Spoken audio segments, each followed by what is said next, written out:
Salut tout le monde. Par respect pour ceux qui sont à l'heure, tu sais, je dis ça, mais on part 3 minutes en retard, mais c'est pas grave, de toute façon, il n'y a pas de cadre rigide. On dit-tu Masse ou Masse? OK, Rob est avec nous autres aujourd'hui. Il vient vous entretenir sur un sujet, je pense, qui va être pas mal cool. Donc, sans plus tarder, je vais laisser le micro à Rob. Et enjoy. Hi, good morning, everyone. So, my name is Rob Masse, and I'll be talking about a bunch of things today: denial of service tax, investigations, and hope you'll find it interesting.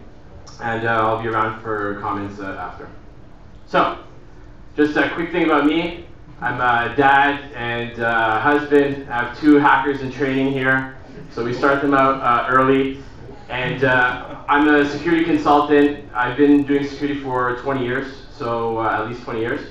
And also in the business side, entrepreneur, I have a few businesses, so that's a quick thing about me. So the first thing, the call. So it was like in November, December, end of the month, November. And I got a call from a customer, or a potential customer, and he's like, hey, Rob, we need your help. And it was a mid-sized internet provider based in Trois-Rivières. And it's basically one of the largest internet providers in the region. They provide hosting and all that, voice over IP. And they started getting attacked in November of 2012. So they started getting about 1 attack a week, and eventually came to multiple per day. So it was originally more of an annoyance than anything else. And eventually it started causing big outages. And I think even the person that was responsible for doing these attacks didn't even understand the ramifications of what he would do. Like for him, you point, a booter service at an IP address, you laugh a bit, everyone's down, no big deal. But this is an internet provider. And, emergency services, don't ask me how emergency services were using an internet provider.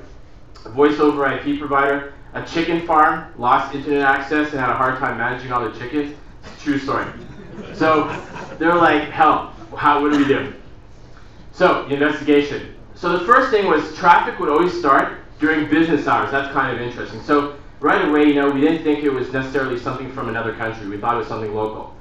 And the traffic would ramp up quickly into the gigabits per second. So it was very heavy attacks. And the initial attack actually was a customer of the ISP, not the ISP itself. And as you know, you start attacking the customer, everything falls after. So the other thing also is the ISP didn't use RC19 18 address internally, so you could target internal switches from the outside. So it would have a big impact. Everything would go down. It'd be funny because in our initial phone calls, conference calls, describing, hey, what do we do? What's the action plan? We'd be talking, then all of a sudden I'd hear, okay, and then it says someone's being attacked because the voice over IP is going down on the conference call. So it had major repercussions. So where do we start the investigation? I can tell you, imagine that you're getting these denial of service attacks, you're getting hammered, and what do? You have logs, but what are the logs for? What can you do with these logs? It's a lot of legit traffic coming in with these UDP attacks. So then we look for pre-attacks. Is someone doing reconnaissance work on ports, maybe 10 minutes before, 20 minutes before?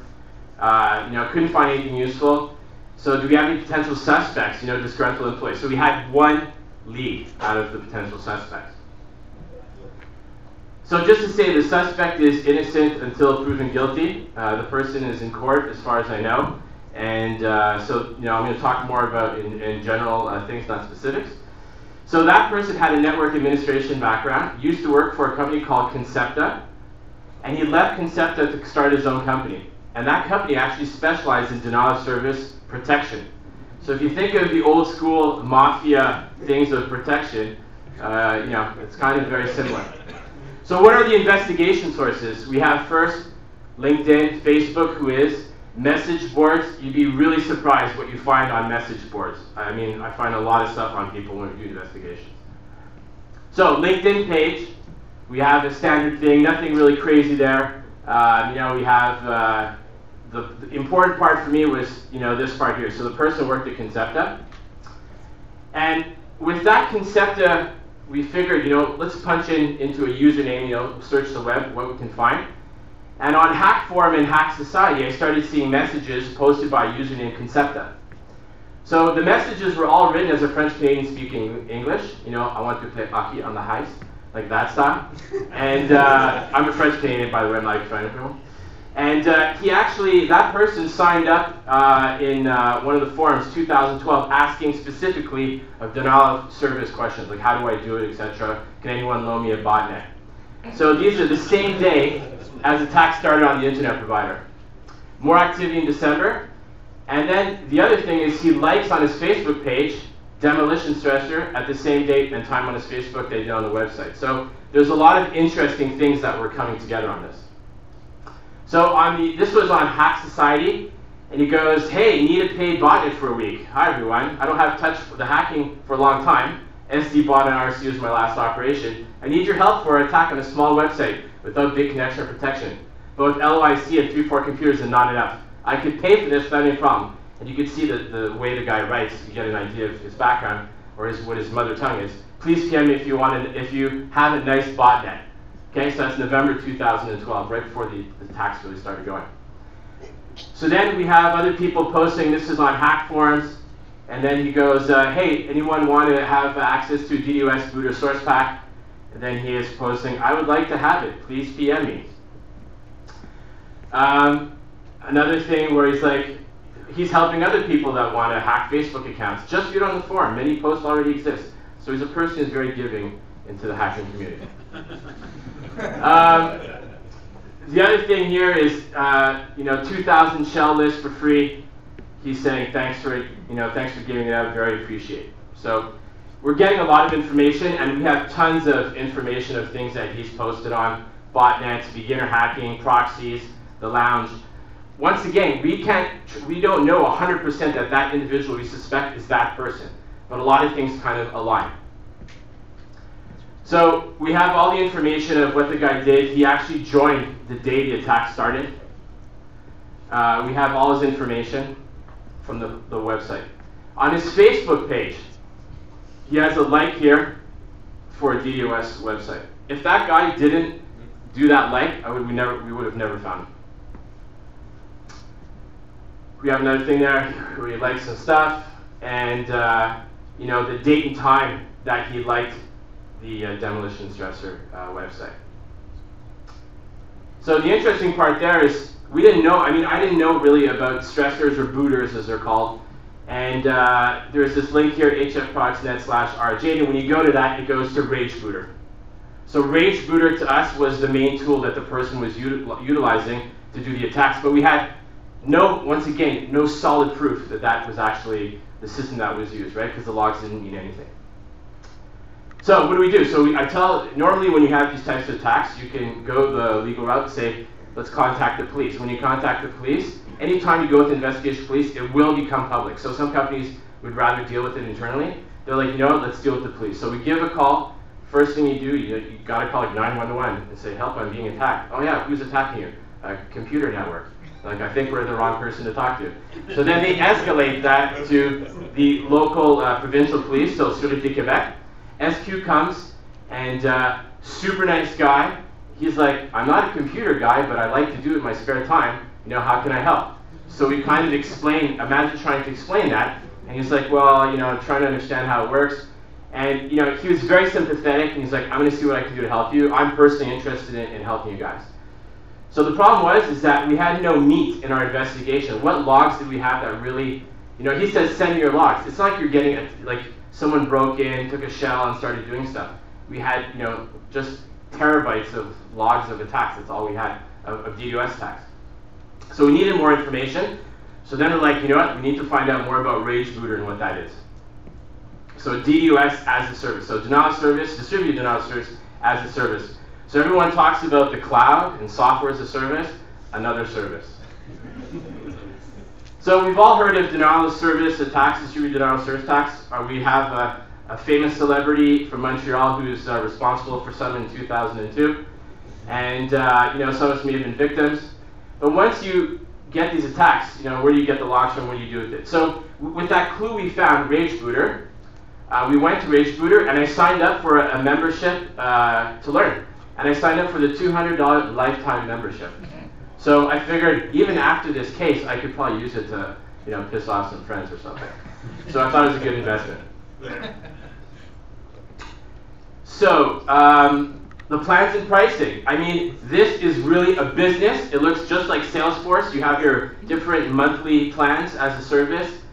$250 a month, you have your trial. I mean, $250, like who wouldn't sign up for this? Skype Resolver, Cloudflare Resolver, GeoIP Locator, you have SMS Bomber. Everything is at your doorstep. It's like an awesome tool to do this. So you have the monthly, gold. So I went for at the time, the $200 lifetime. It was great. It was a good deal. And when you pay, you can only pay two ways. Liberty Reserve, which is defunct now. The guys were all arrested last week. And PayPal.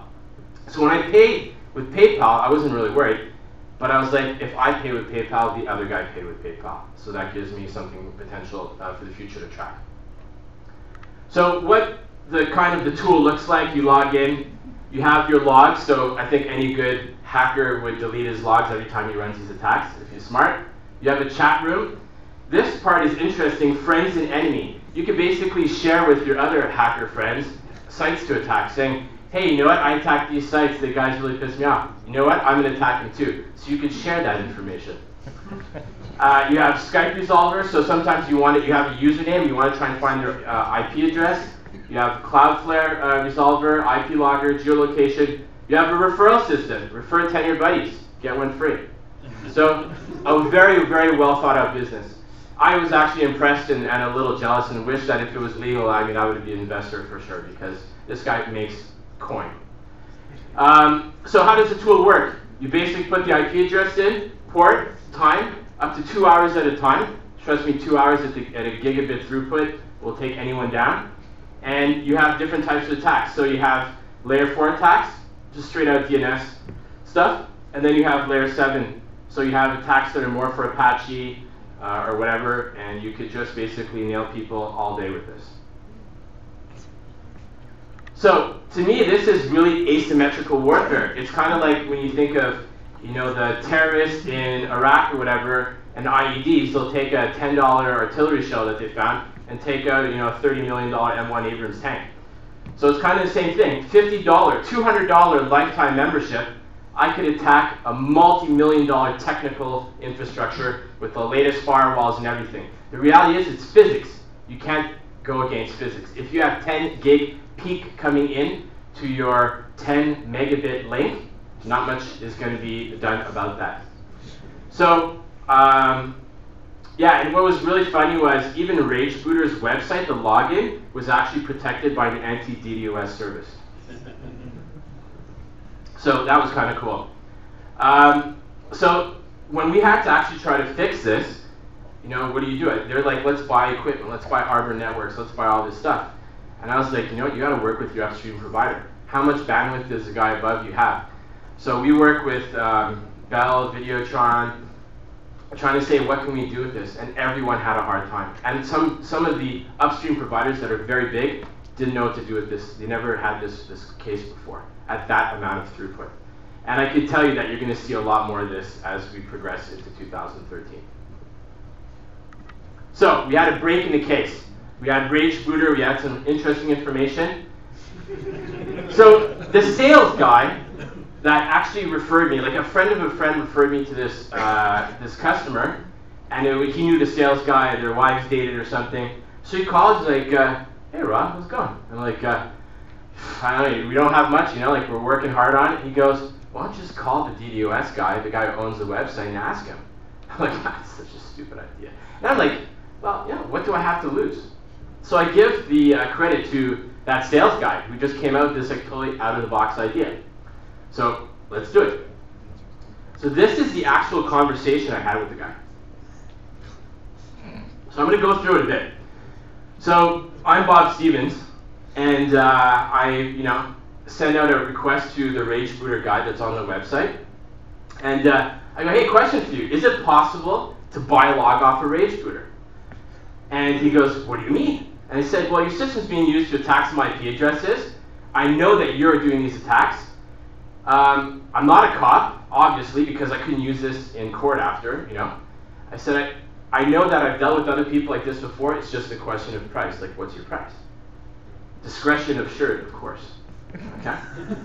So, and at the time, I really meant that. I really did. Because I just wanted to get it over with. It's just that the case like took a life on its own.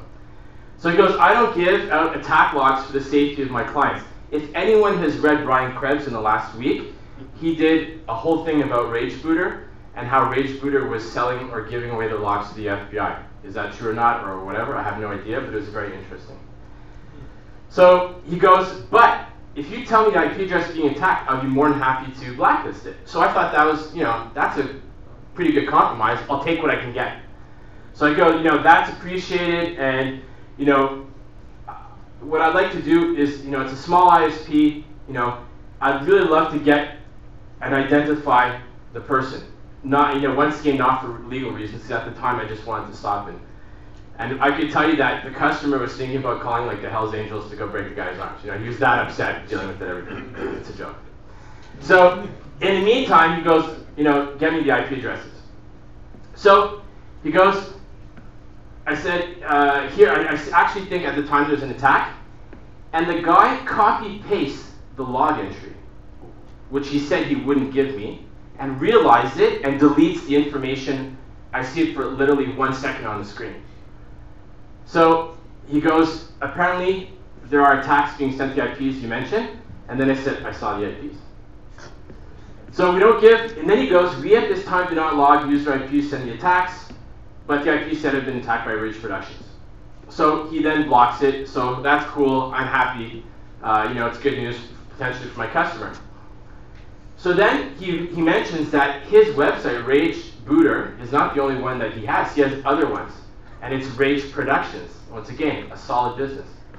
So he copy-pastes them again into the thing and then deletes them. He goes, I shouldn't give that to you. So he goes, I really can't give you that information. And he goes, since I'm banned from HF, hack forums, and do not know who you are, I don't want to have a problem, sorry. The guy was pretty nice. I mean, he didn't have to give me all this information. So then I said, look, I'm not on hack forums, and I respect your privacy. As long as you block these IP addresses, I'll send you some positive karma. Okay? Take care. Thanks.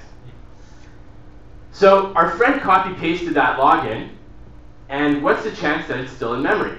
It's definitely not on disk. So I figure out I have maybe that information I need in the memory. So Google dump OSX memory, found a software called OSXPmem, run the tool, and I pray. And in the memory, I find the information. So this is very, very good. Very good news for our case. So now we think that we have enough with law enforcement. So first thing, the fact is we know the suspect is an ex-employee of Concepta who has previously admitted to the owner of his business that he had control over botnets. I have a voice conversation that was taped on that, so I have that. Suspect started a new company, leaving that company that specialized in security and DDoS protection. Suspect has a like on his open, no hacking, Facebook page for demolition stressor that points to RageBooter. As for the admin on RageBooter, his website is being used to attack the IP address of the customer with the username Concepta. So time for a conference call to everyone see what we're going to do. The hammer of justice. So being as a young man who is on the other side, it's fun to be on the side of justice now, as opposed to the victim of the hammer of justice. So, what's the first thing we can do? We have a legal strategy on the civilian side.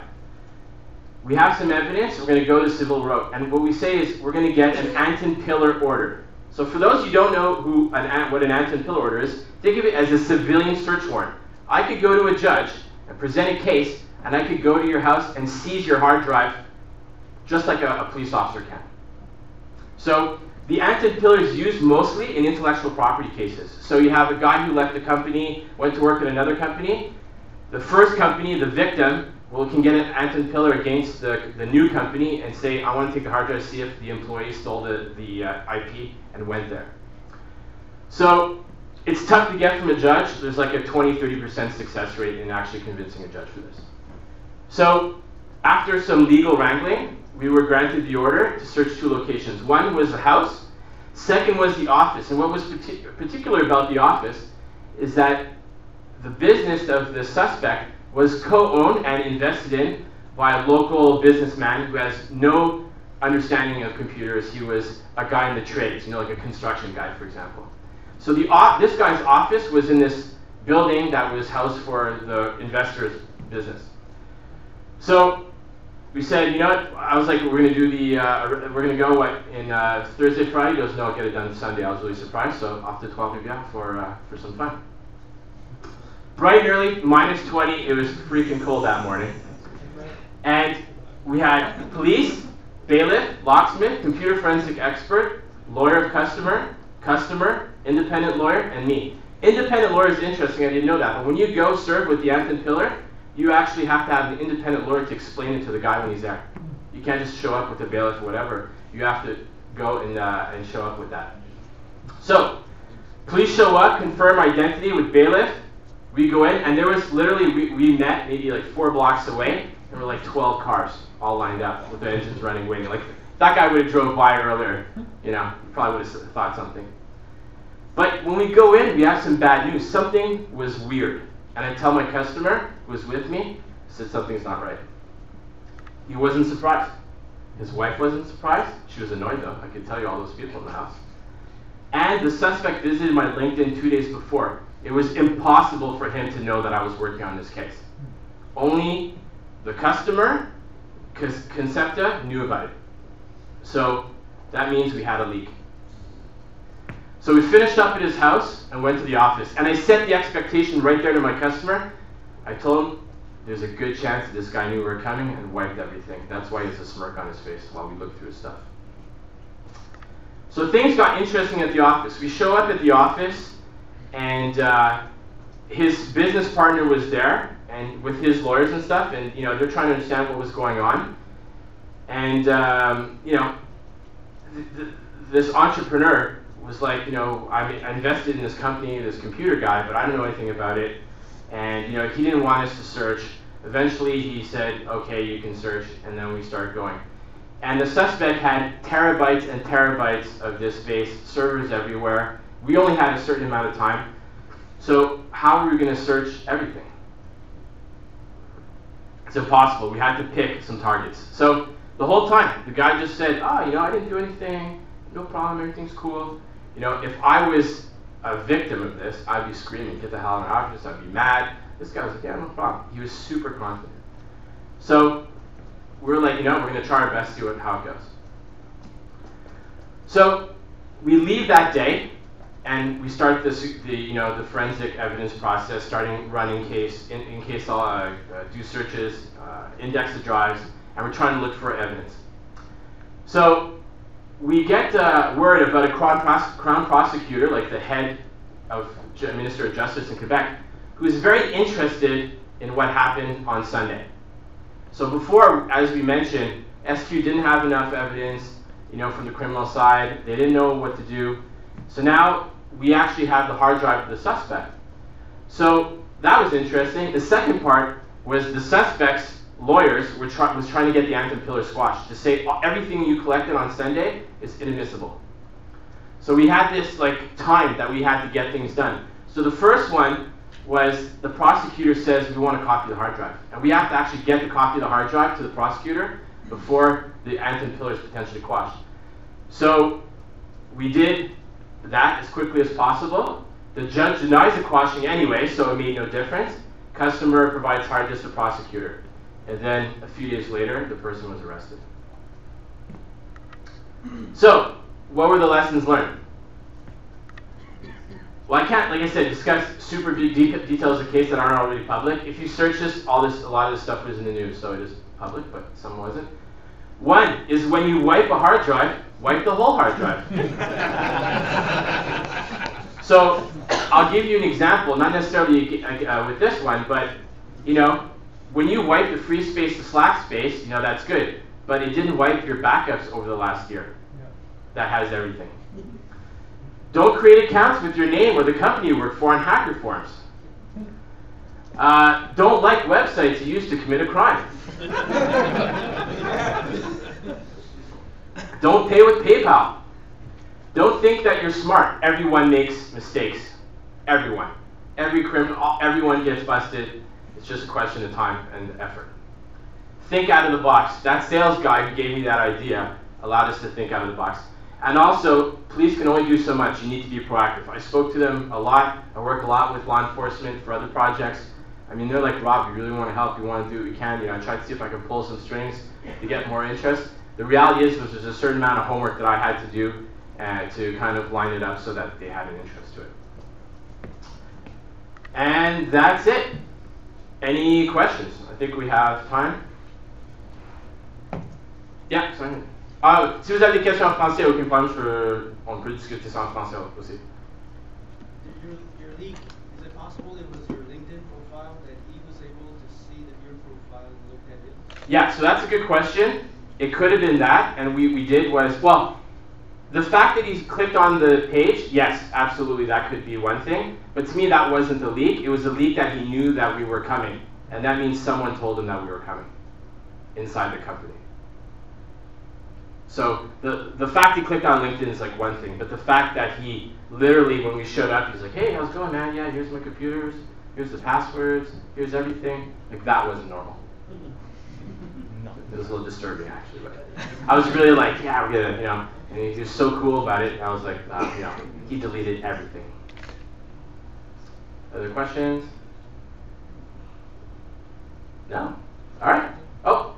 Did you ever find out who exactly was behind the leak? We have, yes, but I can't talk about that specific thing. But it was someone that we, you know, we kind of figured. It wasn't from the customer. It was from the other partner. Do you know why you got so much interest from law enforcement once you got the... Did you get any specific evidence to rise interest? Well, so that's a good question. So how did we get the interest from law enforcement?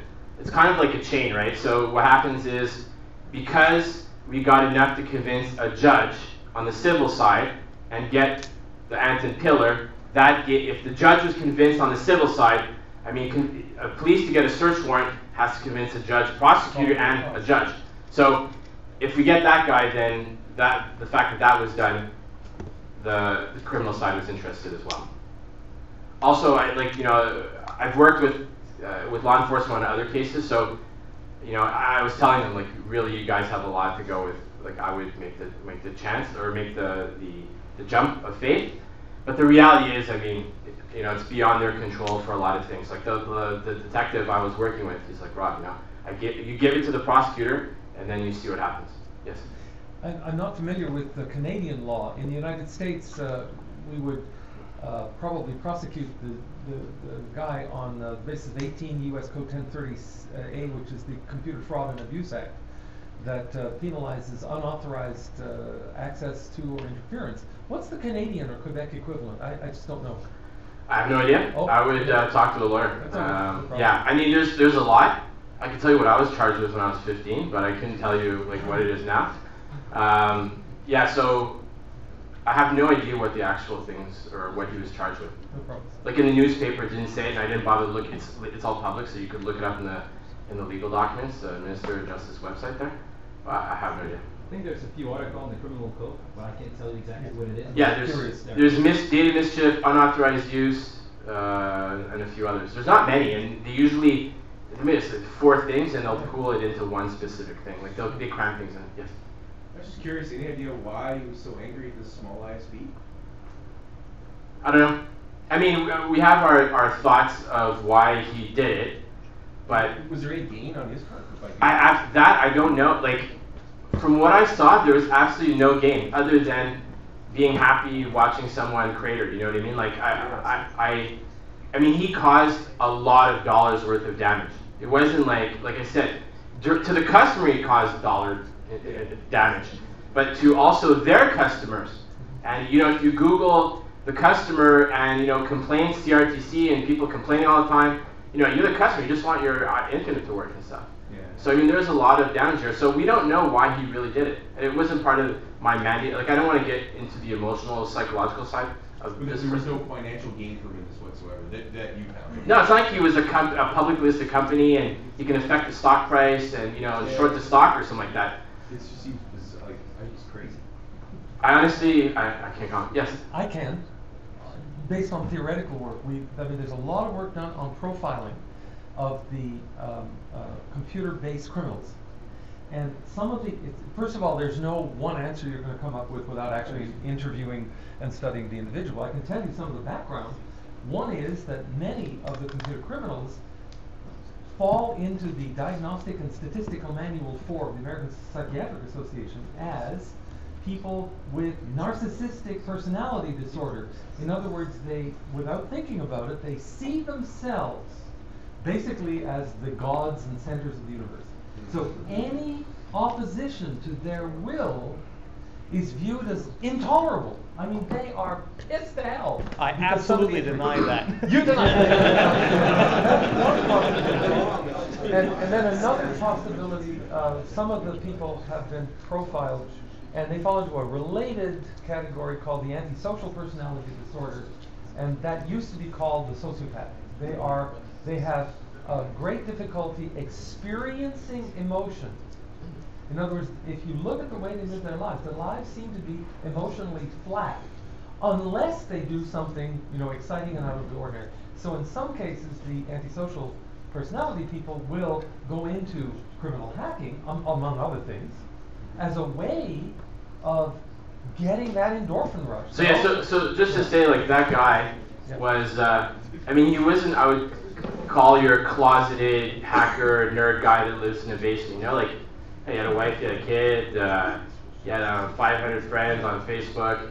I mean, he wasn't like a guy living in his basement, mother's basement kind of thing, So why did he do it? I have no idea. Maybe it was just for getting more business. Yeah, exactly. That's another. Well, you know what? I don't want to say that. It's possible. For sure, it's possible. But I don't know. Well, you may have talked about it, but I didn't quite get it. What made you zero in that guy particularly? Why was he a suspect? So because he worked for the initial target, like the customer is the ISP, and they were their customer he used to work for, and he was kind of disgruntled and said things that started that chain of events where he was a suspect number one. Yeah, so he left, and when he left, when that guy left, allegedly they found a back door into the company, and so there's but once again, allegedly innocent until proven guilty. Everyone has their day in court. Other questions? Yeah. Do you know what was the interest of the person who did the leak?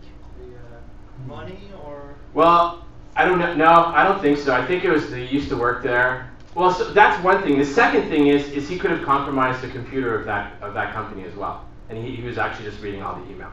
So the leak could have been not intentional, and he just was intercepting emails and had access, backdoor access into the system. So it could have been completely unintentional. I think it's more that than anything else, but I wasn't brought in to investigate that portion of that component. Yeah. What's the name of the case? Well, if you look up the company, it's Xittel, Xittel. That's the one. Once again, it's on the internet. It was in the news.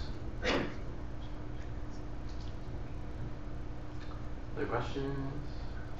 Well, would you say that if you're about to do something bad, use thermite instead of wiping the drive? Yeah, you could physically destroy it. I don't know how easy it is to manufacture thermite. It's fairly easy. Yeah, yeah. It's legal in Canada, but remind my kids not to hang around here. So, yeah, I mean, well, in terms of wiping, there's just a few things here. So one is wipe the whole drive, not just portions of the drive. The second is, a lot of the people will use tools that leave traces of exactly what wiper they used. Like if you have all Z's, it's one specific type of wiper. So, if the guy would have done a normal DoD mil standard wipe, I mean, sure, is that possible? Yeah, we could send it to a company that has an electron microscope to rebuild everything, but nobody would do that. So, if he would have done that, he would have been good. Absolutely. And not only that, I was overthinking how he was doing it. So I was like, the guy couldn't have used his personal computer to do this. If I was him, I would have, this guy had access to all sorts of systems in cloud. I would have, just created an Amazon instance, run it through there as my CNC, and then, flush the instance. I mean, I can't go to Amazon and image those images. So, but no, the guy used his personal computer and like the Facebook, and you know what I mean, like. So we had like a lot of success variables that was working in our favor. Absolutely. I mean, a lot of blind luck, man. So I guess the statistic of saying that 90% of criminals are just dumbass is probably true. Right? I wouldn't say that. I would say that just people make mistakes and people are confident. Like when I was a kid, I was really confident in what I was doing. I'd never get caught. You know, I encrypted stuff on my hard drive. I did everything. I still got caught. Yeah. You know, everyone makes mistakes. I think that's out of laziness. I would say 99.99% of people are lazy.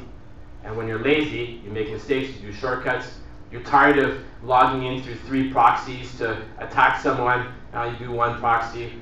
Maybe I'll use my cell phone, 3G, nobody logs that. I mean, people get lazy and make mistakes. I would say that, I guarantee you. I don't necessarily think it's a dumb thing. Yeah. Or overconfident, right? That's it. Yeah, you forget to use Tor one time, you know? Yeah. Even Tor, I'd be careful with.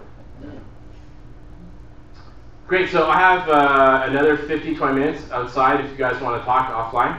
And thanks for your time. A little plug, I am in the startup mode of a small company called Swift Identity. So if I were working for a big company, I would never plug it, but we're a startup. So check out the website, swiftidentity.com. You can sign up on our mailing list. And we do 2-factor in a really cool way, identity management and file sharing. So yeah, take it out and support small business startup. Thank you very much for your time. Cool.